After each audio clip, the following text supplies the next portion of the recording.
उपस्थित सर्व पत्रकार बांधव, जनाधिकार जनतेचा हक्काचा जनता दरबार आज कोल्हापुरात झाला। मी सकाळी सांगितलं होतं की शासन आपल्या दारी कार्यक्रम होत असताना खरोखर शासन जनतेच्या दारात पोहोचतं का, की फक्त शासकीय जाहिराती देऊन शासन आपल्या दारी हा कार्यक्रम राबवला जातो? जनतेच्या व्यथा ऐकल्या जातात का? जनतेच्या व्यथा या शासनाच्या कानावर येतात का? आणि याचं उत्तर ज्यावेळेस नाही येत होतं त्यावेळेस आम्ही हा जनाधिकार उपक्रम ठिकठिकाणी राबवतोय। मला वाटतं मागच्या महिन्याभरात या महाराष्ट्रातला माझा 8वा का 9वा जनता दरबार आज कोल्हापुरात झालेला आहे। विदर्भ असेल, मराठवाडा असेल, उत्तर महाराष्ट्र असेल, कोकणात उद्या आहे। आज या ठिकाणी मला जवळपास 330 निवेदनं प्राप्त झालीत। 123 लोकांना मी या संदर्भात वेगवेगळ्या सूचना कामासंदर्भात पत्र दिलीत। 56 विषय असे होते की जे ताबडतोब या 330 पैकी हे काम तिथल्या तिथं झालेलं आहे। उर्वरित निवेदनं काही स्टेट लेवलचे आहे, काही आता कलेक्टरांकडे मांडलेले आहेत। निश्चित त्याचाही पाठवाचा कोणताही प्रश्न सुटणार नाही। असे प्रश्न 1-2 असू शकतात, परंतु मेजॉरिटीनं प्रश्न जर आपली मानसिकता असतील तर सुटू शकतात असे आहे। आणि म्हणून आपल्या समोर हे मी मांडलेलं आहे। संपूर्ण आलेल्या निवेदनाचा एक पाठपुरावा सातत्यानं चालू राहील तशी यंत्रणा मी उभी करतोय, केलेली आहे। आणि म्हणून आज जर विचार केला तर अनेक छोटे छोटे विषय जे 5-5 वर्षाचे 10-10 वर्षाचे प्रलंबित आहेत ते सुद्धा आज या जनता दरबारात आले होते। ज्यावेळेस अधिकाऱ्यांना फोन केले, पत्र लिहिले, मग धावाधाव सुरू झाली। जे जनता दरबारात आले त्यांना तहसीलदारांचे, SDMचे, BDOचे, जिल्हा परिषदेच्या पाणीपुरवठा अधिकाऱ्यांचे फोन यायला सुरुवात झाली। तुमचं काम करतो, जनता दरबार कशाला गेले, अशा पद्धती बोलणं झालं। काही हरकत नाही, काम होणं हे आमचं उद्दिष्ट आहे। आणि मला वाटतं काम होण्याचं इतकं समाधान कोणतंच नसतं असं मला वाटतं। म्हणून आजचा हा कोल्हापूरचा जनता दरबार करत असताना एक प्रकल्प, कोणता प्रकल्प, चांदोली प्रकल्प, तिथल्या सुद्धा पुनर्वसनाचा एक मोठा प्रश्न आहे, तिथे भेट दिली। त्याच्या संदर्भात सुद्धा मान्य जिल्हाधिकारी, मान्य वन विभागाच्या अधिकाऱ्यांसोबत चर्चा झालेली आहे। सातत्यानं या सगळ्या शेतमजूर शेतकरी बांधवांना आश्वासनं दिली जातात। फक्त येणाऱ्या काळात निश्चित या बांधवांना एक न्याय मिळवून देण्यासाठी आम्ही प्रयत्न करू। त्यातलं काही काम मार्गी लागतील असं कलेक्टर साहेबांनी सांगितलेलं आहे। उर्वरित काम काही केंद्रीय स्तरावरच आहे, त्याच्यासाठी सुद्धा आम्ही पाठपुरावा करण्याचं अभिवचन या डॉक्टर पाटणकर यांची जी संघटना आहे या संघटनेला दिलेलं आहे।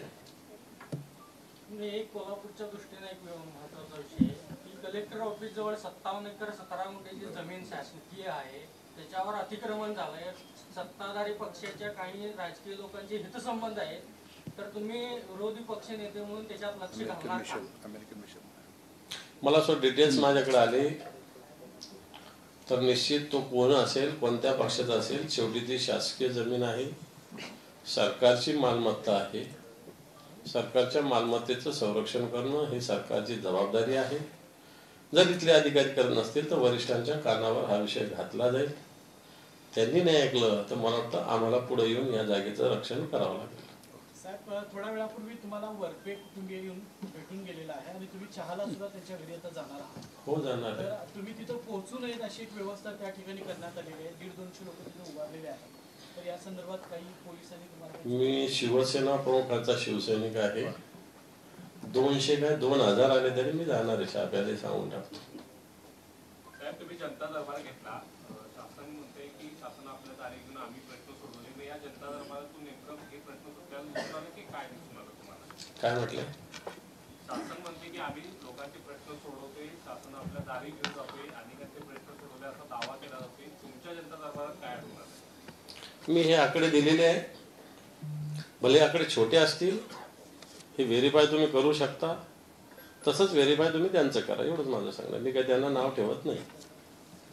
साहेब, राज्यामध्ये गुंडगिरीचं राज्य सुरू आहे, मात्र विरोधी पक्ष म्हणून काही प्रबळ आपण ज्या काही गोष्टी केल्या पाहिजेत त्याचा आपण कमी पडत आहे असं वाटतं का? मला वाटतं जनता दरबारात आपण आलो त्याच्याविषयी चर्चा झाली तर बरं झालं असतं, परंतु काही हरकत नाही. राज्यात ज्या पद्धतीनं आमदारच गोळ्या मारतात तेही पोलीस स्टेशनमध्ये मारतात. काही आमदार गणपतीच्या मिरवणुकीत गोळ्या मारतात. अनेक आमदारांच्या अनेक कथा आहेत. पण आता दात पण त्यांचेच, ओठ पण त्यांचेच. ज्याला गोळी मारलं तोही त्यांचा, ज्याने गोळी मारली तोही त्यांचाच. गुंड मोठ्या उजळ माथ्यानं वर्षा बांगल्यावर जात आहेत. गुंडांचं समर्थन एक कोण शरद मोहोळ त्याचा खून झाला तर त्याचं उदात्तीकरण काही लोकांनी केलं की तो हिंदू होता, मग मारणारा हिंदूच आहे. अजून कोर्ट प्रूव्ह करेल. परंतु मला असं कोणत्याही गुंडागर्दीचं उदात्तीकरण कोणीच केलं नाही पाहिजे असं माझं स्पष्ट मत आहे. कोणता का गुंडा असत नाही, छोटा असेल नाही तर मोठा असेल. आणि अशा गुंडांना संरक्षण सुद्धा कोणीच देऊ नये. परंतु आताच्या घडीला अशा पद्धतीनं गुंडांना संरक्षण या महाराष्ट्रात दिलं जात आहे. या गुंडांना वेगवेगळ्या पद्धतीनं हिस्ट्री सीटर जी घटना घडलेली ठाण्यातली, वाटतं अनेक हिस्ट्री सीटर सध्याच्या घडीला भूक म्हणजे जसं आता तुमच्या इथलं जसं कोल्हापूरचं 56 एकर 57 एकर जमीन सांगितलं, तशा अनेक गुंड याच कामाला सत्ताधारी पक्षातल्या अनेक लोकांनी लावलेले आहेत.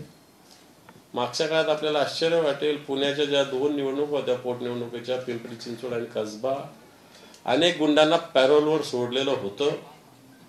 मी तर त्याची चौकशी करायची मागणी आपल्या माध्यमातून करावं की ज्या वेळेस पोटनिवडणूक होती त्यावेळेस पॅरोलवर पुण्यातले कोणते कोणते गुंड आले होते, त्यांना काय काय सूचना केल्या होत्या, यथावकाश हे सगळं समोर येईल. म्हणून आत्ताच्या घडीला या महाराष्ट्रात, हा महाराष्ट्र खरं तर आपण शाहू महाराजांच्या भूमीत आहोत. फुले शाहू आंबेडकरांचा, छत्रपती शिवरायांचा हा महाराष्ट्र आहे. आज गुंडांचा महाराष्ट्र झालेला आहे. मला असं वाटतं हे खेदाने मला वाटतं.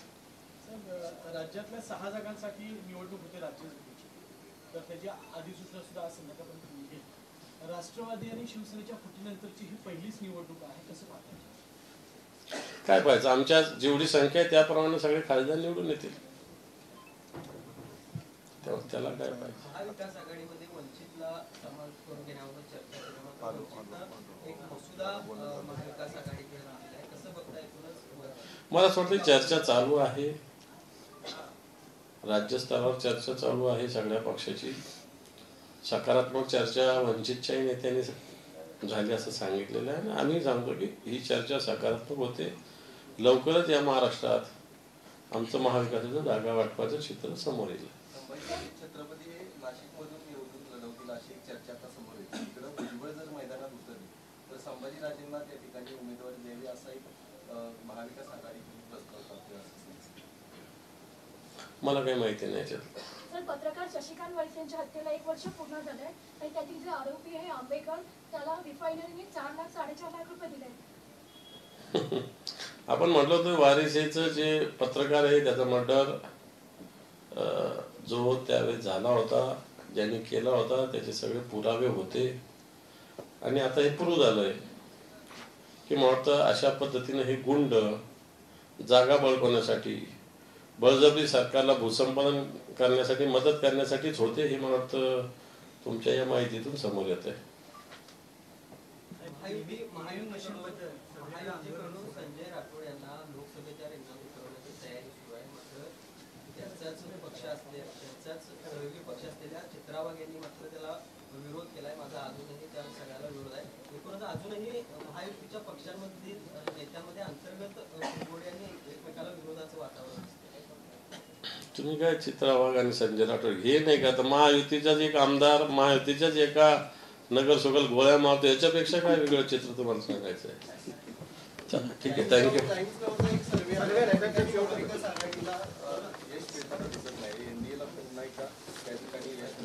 मला वाटतं सर्वे होत असतात. सर्वे मागच्या निवडणुकीत काय काय दाखवलेले आणि प्रत्यक्षात जागा किती जिंकलेल्या ह्या वेगळ्या असतात. थँक्यू.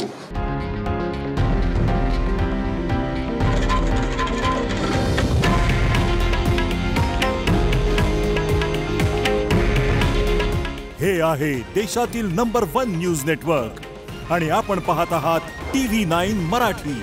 काळजी तुमची, हित महाराष्ट्राचं.